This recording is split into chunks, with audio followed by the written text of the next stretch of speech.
So spring has sprung, and with that is usually a lot of allergies and asthma. So runny noses, sneezing, itchy skin, itchy and watery eyes. And what do most people run for? They run for over-the-counter medications or prescription medications to handle these. And is that really the best option for you? And what is some underlying issues or causes of allergies? Because I can tell you right now, your allergies and asthma is an indication that there's something else going on. Just because it's common does not make it normal. It is your check engine light going off. So, what have I seen in the office causing allergies and asthma? I've actually seen parasites in the lungs. Yes, that's right, parasites in the lungs. We had actually patients like cough up parasites. Um, I've had patients that have inhaled mold. So from either outside, you have it's wet, especially like in the fall or spring, more in the fall because you have all the leaves are falling off and it's rainy, at least in the Chicagoland area, it's very rainy and it's wet and all these leaves, get very moldy. And especially if you like to go hiking, which I do. And actually that was my issue this past fall is I actually go out on trail, I horseback ride, and I kept coming up for mold. And my lungs were kind of starting to hurt, and my allergies, and were allergies, and I put that in quotation marks. So my sinuses, were acting up. I had sinus congestion and things like that, and I got muscle tested by my practitioner, and I had mold in my system. And handling the mold, my sinuses and my lungs didn't hurt, and I felt much better. So, but I've had patients that have had actually parasites in their lungs. And then I also see liver, a lot of liver congestion, even though you have normal labs, because the liver and the kidneys actually help to break down histamine. Histamine is a neurotransmitter. It's a chemical in the body that the body normally naturally produces, and when there's too much in the system, it can cause an inflammatory response. So even joint pain and things like that can be from too much histamine. And the kidneys and the liver help to break down histamine. So if there's any congestion in that, then you have too much histamine and you can have asthma and allergy-like symptoms. So inflammation within the body. So, and then again, we want to find out, well, what's causing the liver and the kidneys to be stressed out? It could be heavy metals and heavy chemicals. So, what are some things that I do to support the liver? So standard process, I use standard process a lot. And again, it depends on what the person tests for.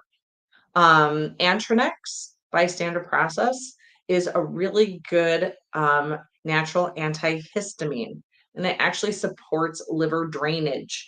So we want to be able to have, the liver be able to drain out toxins properly and get rid of gunk within itself.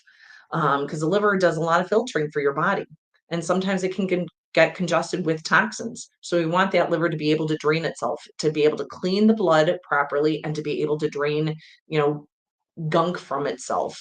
And Antranex is a whole food supplement that we have with standard process, and it helps with that. And it has natural antihistamine properties to it as well. Some of the other things that is really good for the liver is milk thistle. Milk thistle protects liver cells, helps to the liver to be able to actually, so to speak, regenerate healthier tissue, healthier cells. It also is good for removing toxins. And it also has a natural antihistamine property. What I love about muscle testing, though, is because I have several different brands that I trust that have milk thistle either in them or it's just straight milk thistle. So Energetics has one. Um, Medi Herb has one. And then there's milk thistle and some other products from Cellcore and from systemic formulas that I use. And it depends on which one the body actually tests for. Just because you test for milk thistle, I have some people that test for the Medi Herb milk thistle, which is a pill form, and not the Energetics one, which is a liquid. So just because your body likes milk thistle, what brand, what formula, where is the milk thistle coming from? That all actually has a factor in whether your body actually wants that particular brand or not.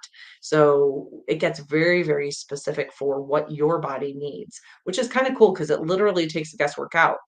Instead of guessing what you need, we test.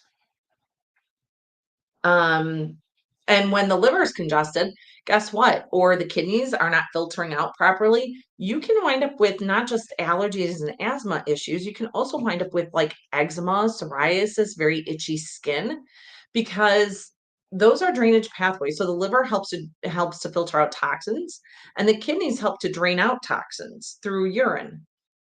And if it can't do that, what do you think is another drainage pathway? Your skin. So your skin, your sinuses, you can drain out toxins from your sinuses, and your lungs. You can breathe in and out toxins. So those are some drainage pathways too. So a lot of people with allergies and asthma will also have skin issues, and it's because the body is trying to detox because the normal pathways for detoxing are congested. So, and again, we want to find out, well, why are those pathways congested? What's causing it? Is it heavy metals? Is it heavy chemicals? Maybe you're eating foods that's causing inflammation within the body. Maybe you have parasites, or maybe you have Lyme, or maybe you've been exposed to mold. So we want to kind of find out why.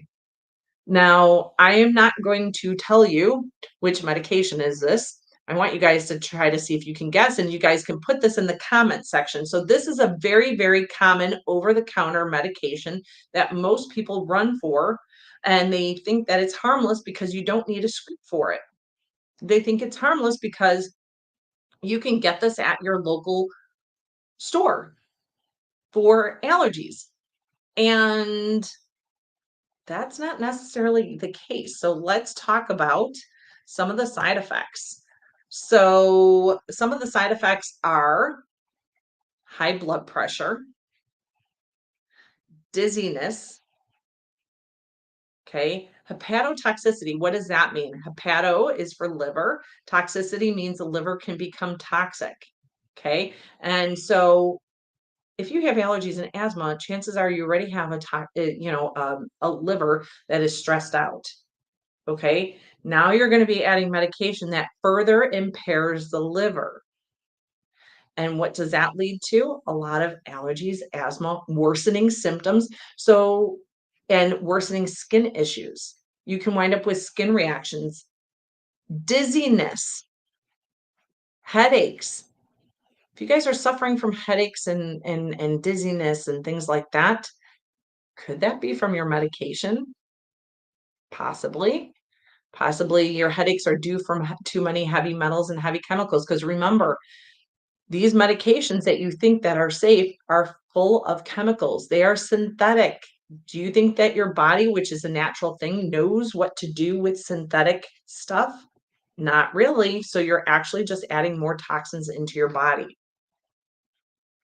So these medications can cause more heavy metals and more toxicity.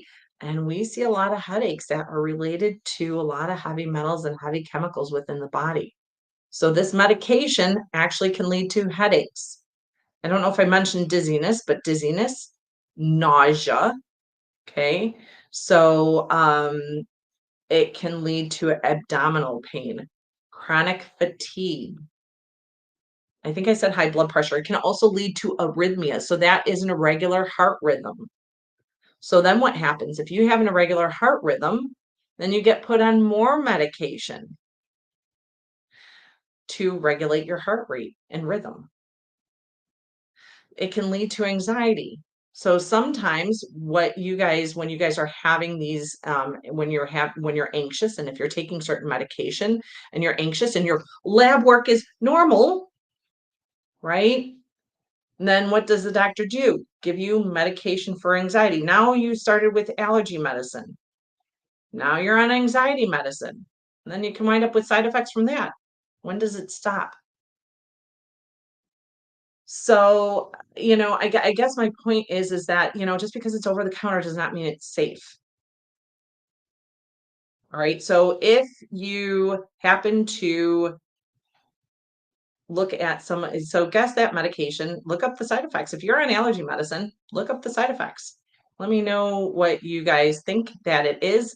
And then we will actually go over this on Monday and I will post or I will do another live and we will talk about which medication that this is. So would love to hear from you guys. Oh, and I also mentioned cholestasis. Let me explain that can be a side effect from this medication. So cholestasis is when you have bile. So you have like a duct between the liver and the gallbladder, and your gallbladder produces bile. And that bile has salt in it, also helps to break down foods, fats. It helps with absorption of uh, vitamins, food, and you can wind up becoming mineral deficient. So cholestasis is when it slows down, when the bile production, it can't flow properly. And so what happens is you can wind up with poor absorption of food, and you can wind up with weakened bones because your bones need minerals. And if you can't absorb your food properly, then you're not going to absorb your minerals properly. You can wind up with, like very fatty, floaty looking stool. You can wind up with light colored stool, just to name it, and very, very itchy skin. Um, so that's cholestasis. And this medication can actually cause that. So put your comment, what you think this medication is that I'm talking about. And we'll go over that on Monday. Some other things real quick that can help with sinus congestion and lung congestion is good essential oils. Peppermint and eucalyptus are really good. You can diffuse that. You can make your own Vicks vapor rub. Almost, it's a natural form using if a little bit of coconut oil or jojoba oil, and you mix just a little bit with some peppermint and eucalyptus. I like doTERRA Young Living. And eucalyptus is helps to break up mucus. So in congestion within the lungs and within the sinuses. So you can make your own Vicks vapor rub by mixing a little bit of peppermint, like a couple drops of eucalyptus, and then mixing it with jojoba oil, coconut oil, something along those lines, and then rubbing it on your chest. Now, if you can put it on your sinuses, but just be aware that sometimes those fumes can actually irritate the eyes a little bit. So I would do just a little bit, like right around your sinuses, or you can sniff it. So sometimes that can help clear up some congestion, or you can diffuse it in the air as well. So those are some really good things. I know my cousin was sneezing. He had he was outside and he was sneezing up a storm. He's was nonstop for at least like 5-10 minutes. We shoved peppermint essential oil up his nose, basically in his nose. Not really. We just shoved the bottle right by and we had him sniff it for a couple minutes, and all of a sudden the sneezing stopped. So essential oils can be very, very powerful, and they can help out with a lot of different things. So that is another quick thing to maybe help with like an allergy attack or a quick one, especially with sneezing and coughing. So those are some really good tips. Again, put your comment in this or your what you think that medication is. We're going to go over that on Monday. And so guess that med and all the side effects that I mentioned in the video. So if you missed this, go back and go ahead and listen to that. All right. Have a wonderful day, guys. Take care.